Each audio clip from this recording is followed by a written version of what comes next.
नमस्कार, शारदास किचनमध्ये आपले स्वागत आहे। आज आपण अगदी चमचमीत असा मटार पुलाव बघणार आहोत। आपल्याला जर स्वयंपाकाचा कंटाळा आला असेल तर आणि काहीतरी चमचमीत खायचं असेल तर अशा वेळी हा मटार पुलाव तुम्ही नक्की ट्राय करून बघा। चला तर मग रेसिपीला सुरुवात करूया। कुकरमध्ये मी 2 पडी तेल टाकून घेतलं आहे। तेल तापलं की त्यामध्ये आपण खडे मसाले टाकूया। खड्या मसाल्यांमुळे छान असा फ्लेवर येतो पुलावला। 1 तेजपान, 2 वेलदोडे, 2 लवंगा, 1 चक्री फूल, 1 दालचिनीचं तुकडं आणि 3-4 मिरे घेतले आहे मी। हे खडे मसाले झाले की त्यामध्ये आपण जिरं मोहरी टाकूया। जिरं मोहरी छान तडतडू द्यायची। जिरं मोहरी छान अशी तडतडलेली आहे, त्यामध्ये आपण लसूणचे काप टाकूया। मी 3-4 कड्या कापून घेतल्या आहे। त्या आपण सोनेरी रंग येईपर्यंत परतून घ्यायच्या। लसूण सोनेरी रंगापर्यंत परतून झालेला आहे। आता त्यामध्ये आपण एक मोठ्या आकाराचा कांदा पातळ असा लांब कापून घेतला आहे, तो पण घालूया आणि तो पण परतून घ्यायचा। बघा, आपल्या कांद्याला छान असा सोनेरी रंग आला आहे। कांदा परतून झाला आहे, त्यामध्ये आता आपण शिमला मिरची टाकूया। शिमला मिरची पण मी 1 घेतली आहे, लांब अशी कापून पातळ कापली आहे। आता शिमला मिरची परतून घेऊया आणि त्यामध्ये आपण ठेचलेलं आलं, लसूण आणि हिरवी मिरची टाकूया। मी 2 हिरव्या मिरच्या, 4-5 लसणाच्या कड्या आणि 1 इंच आल्याचा तुकडा घेतला आहे ठेचून। आता हे पण परतून घ्यायचं। हे परतताना मंद आचेवर परतायचं, नाहीतर करपलं जाईल। बघा, छान असं परतलं गेलं आहे। आता त्यामध्ये आपण टोमॅटो टाकूया। मी 1 टोमॅटो कापून घेतला आहे। टोमॅटो टाकून परतून घ्यायचं। गाजर घेतला आहे मी 1 लांब असं कापून।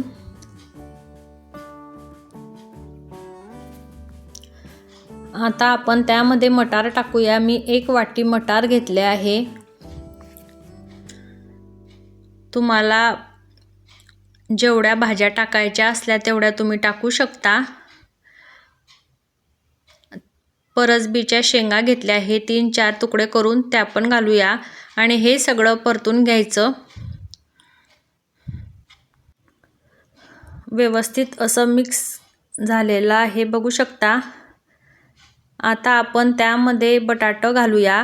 मी 1 बटाटो कापून घेतलं होतं आणि पाण्यामध्ये ठेवलं होतं, जेणेकरून बटाटो कापल्यावर ते काळं पडते, म्हणून पाण्यामध्ये बटाटा टाकायचं।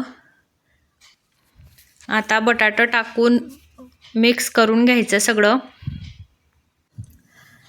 आता आपण मिक्स केल्यावर थोडंसं मीठ टाकायचं, म्हणजे जे आपले भाज्या आणि कांदा टोमॅटो आहे ते मऊ होते मिठामुळे, म्हणून थोडंसं मीठ टाकून घ्यायचं। बघू शकता, मी थोडंसं मीठ टाकून घेतलेलं आहे आणि मीठ व्यवस्थित मिक्स करून घ्यायचं। बघा, आपल्या भाज्या सगळ्या मऊ झालेल्या आहेत। त्यामध्ये आपण आता हळद टाकूया। मी पाव चमचा हळद घेतली आहे। 1 चमचा धना पावडर, 2 चमचे मिरची पावडर। मिरची पावडर तुम्हाला जेवढी टाकायची आहे, तिखट फिक्कं करायचं आहे त्याप्रमाणे तुम्ही घेऊ शकता। आणि चिमूटभर गरम मसाला घेतला आहे मी। खडे मसाले टाकले आहे, त्यामुळे थोडासाच टाकायचा। बघा, हे सगळं मिक्स करून घेऊया। आता आपण त्यामध्ये तांदूळ टाकून घेऊया। मी 1 ग्लास बासमती तांदूळ स्वच्छ धुवून घेतले आहे। तांदूळ टाकून व्यवस्थित असं मिक्स करून घ्यायचं। मी 1 ग्लास घेतले आहे। तुम्हाला जेवढ्या क्वांटिटीमध्ये पुलाव करायचा असला तेवढ्या क्वांटिटीमध्ये तुम्ही तांदूळ घेऊ शकता। आता हे सगळं मिक्स झालं की यामध्ये आपण गरम पाणी टाकूया। गरम पाणी टाकल्यानंतर मऊ होतो पुलाव आणि पटकन शिजला जातो, म्हणून गरम पाणी करून घ्यायचं।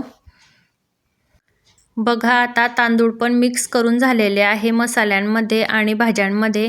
आता आपण त्यामध्ये 1 चमचा साजूक तूप टाकूया. साजूक तूप टाकल्यामुळे पुलाव मऊ होतो आणि सुटसुटीत पण होतो. त्यामध्ये थोडीशी कसुरी मेथी पण टाकूया आपण.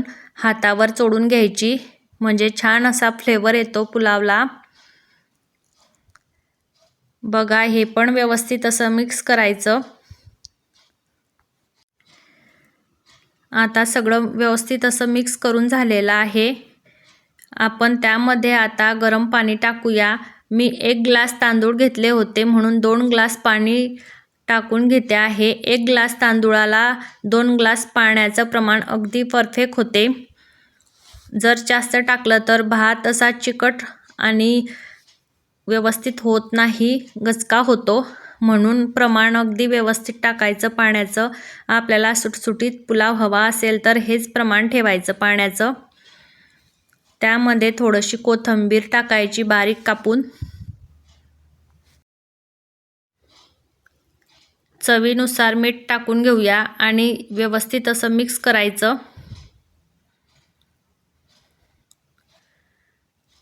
बघा सगळं मिक्स करून झालेलं आहे. आता आपण झाकण लावून 3 शिट्ट्या करून घेऊया.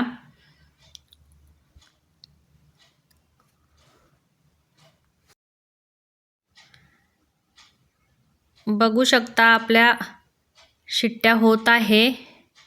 1 शिट्टी झालेली आहे. अशाच आपण 3 शिट्ट्या करून घेऊया. बघा आपल्या 3 शिट्ट्या झालेल्या आहे. कुकर अगदी थंड झालेला आहे. बघू शकता आपला पुलाव किती छान असा मोकळा झालेला आहे. आपल्याला पातेल्यात पुलाव करायची गरज नाही. कुकरमध्ये पण सुटसुटीत असा पुलाव होतो. बघा किती मोकळा झालेला आहे पुलाव.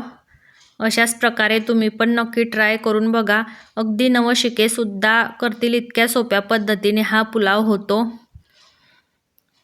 तुम्हाला जर पुलावची रेसिपी आवडली असेल तर चॅनलला लाईक करा, शेअर करा आणि सबस्क्राईब केलं नसेल तर सबस्क्राईब करून घ्या, जेणेकरून तुम्हाला अशाच नवनवीन रेसिपीचे नोटिफिकेशन मिळतील. भेटूया अशाच नवनवीन रेसिपीसोबत पुढच्या व्हिडिओमध्ये. तोपर्यंत धन्यवाद.